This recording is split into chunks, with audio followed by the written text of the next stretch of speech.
En Europe, la question de l'identité nationale reste d'actualité. C'est une source de tension que les différences ethniques et religieuses ne font que renforcer, surtout dans les Balkans. Dans les années 90, la région a été le terrain d'une guerre civile sans merci en plein cœur de l'Europe. On en a pas mal parlé dans une autre vidéo. Mais aujourd'hui, on se penche sur le dernier affrontement entre ce qui fut le cœur de la République fédérale de Yougoslavie et les Kosovars albanais. La République fédérale de Yougoslavie, c'est grosso modo le territoire actuel de la Serbie, du Kosovo et celui du Monténégro après les indépendances de la Bosnie, de la Croatie, de la Macédoine du Nord et de la Slovénie, et aussi la disparition en 92 de la République fédérative socialiste de Yougoslavie, celle à laquelle on pense tous quand on dit Yougoslavie. Bref, cette dernière confrontation, celle dont vous parlez il y a une minute, a pris fin en 99 après les bombardements par l'OTAN des forces yougoslaves, en gros serbes, de Slobodan Milosevic. D'ailleurs, Milosevic s'est suicidé dans une prison de La Haye alors qu'il était jugé pour crime de guerre par le tribunal pénal international pour l'ex-Yougoslavie, un organe créé par les Nations Unies pour juger les crimes de guerre du conflit yougoslave. Mais qu'importe, sa mort n'a pas mis fin au conflit qui subsiste encore aujourd'hui.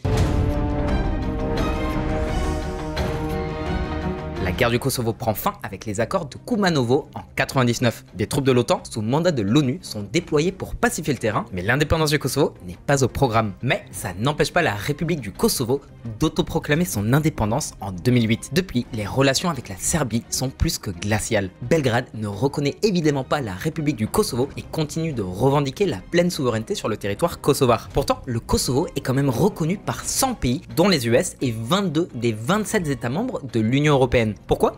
D'abord parce que la guerre contre la Serbie, pour la forcer à accepter l'indépendance du Kosovo, a été décidée par les États-Unis et exécutée par l'OTAN. Les USA se sont ensuite défaussés sur l'Union européenne pour construire et financer la paix. Mais pas tous les États européens étaient d'accord avec cette guerre, à commencer par l'Espagne qui fait face à des revendications nationalistes au Pays Basque et en Catalogne. Le Kosovo ne peut pas faire partie des Nations Unies tant que la Russie, l'allié historique de la Serbie, continuera de poser son veto. La Serbie est-elle vraiment en mesure de contester l'indépendance de la République du Kosovo? Les gars sont têtus.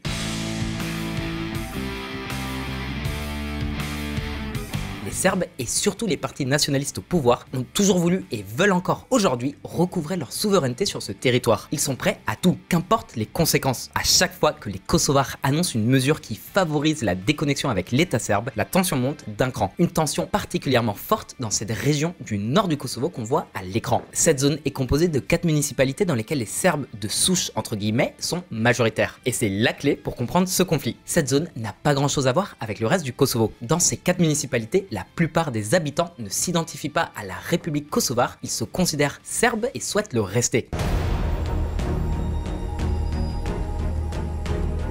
Et évidemment, la Serbie est ravie de se poser en défenseur des Serbes du nord du Kosovo. D'une certaine manière, leur approche est très similaire à celle de Poutine à l'égard des minorités russes dans les anciennes républiques soviétiques, notamment les pays baltes ou en Ukraine. Viktor Orban, le premier ministre hongrois, fait pareil avec les minorités hongroises dans les pays voisins.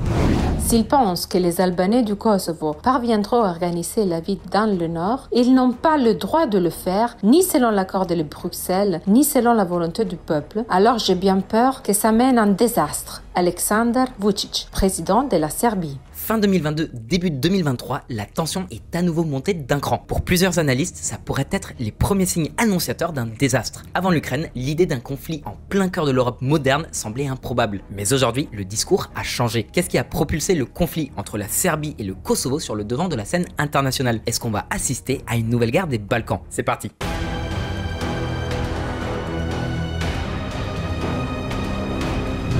Une immatriculation problématique. Ça peut sembler invraisemblable, mais c'est un changement du système d'immatriculation des véhicules par le gouvernement kosovar qui a une fois de plus déclenché la confrontation politique entre les deux pays. En tout cas, c'est la goutte d'eau qui a fait déborder le vase.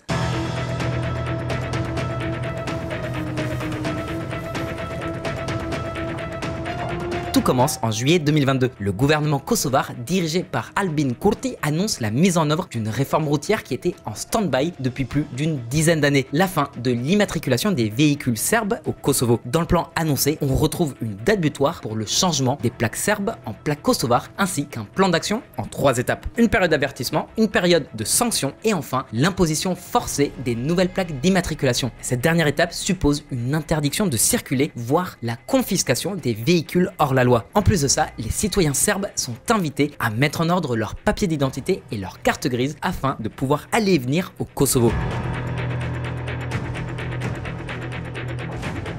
Évidemment, ces mesures n'ont pas du tout plu aux habitants du nord du Kosovo qui, on le rappelle, sont pour la plupart des Serbes de souche qui se sentent avant tout des citoyens serbes. Pour certains d'entre eux, l'obtention de documents pour entrer ou sortir du Kosovo revient à devenir des citoyens de seconde classe, marginalisés et pointés du doigt. Pareil pour les nouvelles plaques d'immatriculation kosovares. Pour ces Serbes de souche, il est inacceptable d'utiliser des plaques d'un État qu'ils ne reconnaissent pas. Ça peut sembler excessif, mais cette notion d'identité nationale est extrêmement importante pour certains. Ils ne sont pas restés les bras croisés. En réponse à ces annonces, en juillet dernier, des groupes serbo-kosovars ont érigé des barricades dans la région du Nord, refusant de se soumettre aux autorités. La KFOR, la force armée de l'OTAN sous mandat de l'ONU pour le Kosovo, s'est vue obligée d'intervenir et de déployer des troupes pour patrouiller dans les rues et assurer la sécurité pendant que la police kosovare fermait la frontière. Bref, c'est le bordel. Et c'est pas simple comme situation. Peu importe ce qu'on pense de l'indépendance du Kosovo, d'un point de vue politique, social et culturel, on peut comprendre la colère des Serbo-Kosovars du nord du Kosovo qui ne reconnaissent pas leur appartenance à l'État.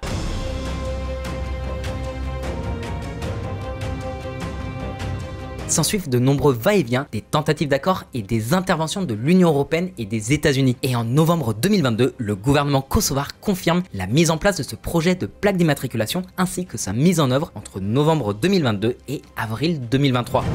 Les Serbes du Kosovo continuent de démissionner massivement des institutions de l'État. Les responsables serbes de la police kosovare ont démissionné durant le week-end dans le cadre d'une démission massive aux côtés des députés, des maires et des responsables judiciaires remettant leurs armes et leurs menottes. Évidemment, ces événements ne sont pas passés inaperçus en Serbie qui a vu une opportunité pour déstabiliser les autorités kosovares, du moins dans la région du Nord.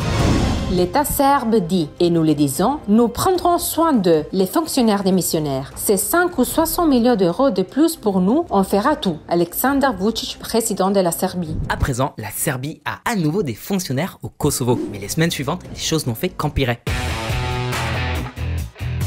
Après la démission des Serbo-Kosovars des institutions publiques du Kosovo, des frictions ethniques ont rapidement éclaté dans la rue.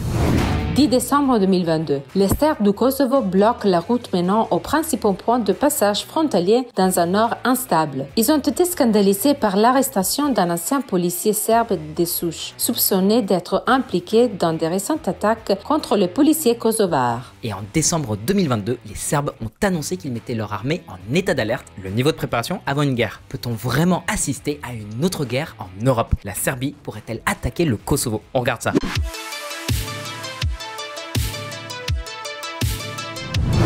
La prochaine guerre sur le sol européen? La guerre en Ukraine a fait l'effet d'une douche froide. Un conflit armé en Europe n'est plus impossible depuis les guerres d'indépendance des Balkans dans les années 90. Les Balkans représentent la deuxième principale zone de tension après l'Ukraine. En réalité, l'idée d'un conflit dans cette région n'est pas si absurde. Mais le risque est-il imminent? Et si oui, de quel type de guerre ou de conflit on parle? Évidemment, on ne peut pas prédire l'avenir, mais on peut essayer de comprendre les raisons qui pousseraient la Serbie et le Kosovo à s'affronter militairement et les conséquences qui en découleraient. La première chose à garder en tête en cas de conflit armé, c'est que depuis des années, la Serbie a énormément investi dans sa défense nationale. En 2018, ses dépenses ont presque doublé par rapport à 2015 et en 2022, elle a investi près d'1 milliard de dollars dans de nouveaux équipements. Ok, 1 milliard, c'est peu face à un pays protégé par l'OTAN. Mais ce qui est frappant, c'est la tendance que la Serbie a suivie ces dernières années. La Serbie fait une virée shopping en armes et ses voisins n'aiment pas ça. Entre 2015 et 2021, les dépenses de défense de la Serbie ont bondi de près de 70% pour atteindre 1,4 milliard de dollars par an. La Russie et la Biélorussie lui ont donné 10 avions de chasse MiG-29. La Russie lui a donné 3 chars et véhicules blindés de transport de troupes et lui a vendu un système de défense aérienne. Elle a acheté des drones blindés chinois, des hélicoptères russes et un système de missiles solaires français. Une politique d'armement dans un contexte de tension ethnopolitique suppose un risque d'escalade. Un soldat kosovar hors service soupçonné d'avoir blessé 2 locaux serbes. La police a déclaré que les 2 victimes, âgées de 11 et 21 ans, avaient été transportées à l'hôpital et que leurs blessures ne mettaient pas leur vie en danger. Selon la police, les suspects est âgé de 33 ans. Est-ce que c'est juste une question de temps avant qu'on assiste à une autre guerre entre la Serbie et le Kosovo? Non, bien sûr. Mais on voit que ces événements contribuent à l'exacerbation des tensions ethniques et pourraient être source de frictions militaires dans les zones frontalières. Mais il est peu probable qu'une guerre éclate entre la Serbie et le Kosovo, du moins à court terme. Et il y a plusieurs raisons à ça. D'abord, et de manière évidente, la présence des forces de l'OTAN sous mandat de l'ONU, la KFOR. Depuis la fin de la guerre serbo-kosovare en 99, près de 4000 soldats de l'OTAN sont déployés au Kosovo. Des troupes dont la seule présence dissuade toute attaque serbe à grande échelle. Et en fin de compte, si une tentative d'invasion devait avoir lieu, ce serait une attaque contre le Kosovo, mais aussi contre l'OTAN. Le retour de bâton pourrait être explosif, cataclysmique pour la Serbie. Et croyez-nous, personne à Belgrade ne veut revivre ce qu'il s'est passé dans les années 90. Concrètement, ça donne ça. 10 décembre 2022, la Serbie va demander à l'OTAN de déployer des militaires et des policiers serbes au Kosovo. 8 janvier 2023, l'OTAN rejette la demande de la Serbie de déployer ses troupes au Kosovo. Pourquoi demander à l'OTAN la permission de déployer ses propres forces armées alors que du point de vue serbe, le Kosovo fait déjà partie de son territoire? Cette demande d'autorisation par la Serbie autant que le respect du refus de l'OTAN sont assez révélateurs. Et malgré ce que disent les médias, il est peu probable que les Serbes décident de se frotter à l'OTAN. C'est la première raison, mais c'est pas la seule. On a fait une vidéo il y a pas longtemps sur la relation particulière entre l'Union Européenne et la Serbie. En un mot, la Serbie est l'un des 7 candidats officiels à l'adhésion à l'Union Européenne. Et même si depuis des années, elle ne montre que peu ou pas d'efforts pour faire partie de l'UE, elle reste candidate. Un statut qui lui apporte de nombreux bénéfices, notamment des avantages commerciaux et des aides financières. Ces échanges avec l'UE représentent plus de 60% de ses exportations et entre 55 et 59% de ses importations. En plus de ça, depuis 2010, entre 60 et 80% de ses investissements directs étrangers sont d'origine européenne. Donc, si la Serbie venait à franchir le pas avec le Kosovo, sa candidature à l'adhésion à l'Union Européenne pourrait être compromise, voire annulée. Et avec ça, les avantages, ils partent en fumée. Elle risquerait aussi d'éventuelles sanctions internationales comme c'est le cas actuellement pour la Russie, ce qui serait dévastateur pour l'économie serbe qui dépend énormément de l'Union Européenne. Et on l'a déjà dit, la réponse de l'Occident face à l'invasion de l'Ukraine par la Russie sert clairement d'avertissement aux pays ayant des aspirations militaristes. Pire, aujourd'hui, le seul soutien majeur et sans réserve de la Serbie au Kosovo, c'est justement la Russie. Mais avec l'usure économique et militaire subie actuellement par les Russes, Poutine serait incapable de prêter main forte aux Serbes, ni maintenant, ni dans un futur proche. Seule l'hypothèse d'un retour au pouvoir des républicains aux États-Unis avec ou sans Trump permettrait à la Serbie et à la Russie d'espérer un éventuel retrait des KFOR que l'UE serait incapable de compenser. Donc même si les relations entre la Serbie et le Kosovo restent tendues, une guerre est peu probable à court terme. Maintenant, à toi, le Kosovo et la Serbie pourraient-ils entrer en guerre dans un futur pas trop lointain? Quelle serait la réaction de la communauté internationale? Sera-t-elle plus active ou plus passive qu'en Ukraine? Dis-nous ce que t'en penses dans les commentaires. Comme d'hab, on espère que cette vidéo t'a plu. Si c'est le cas, fais-la tourner et nous, on te dit à la prochaine.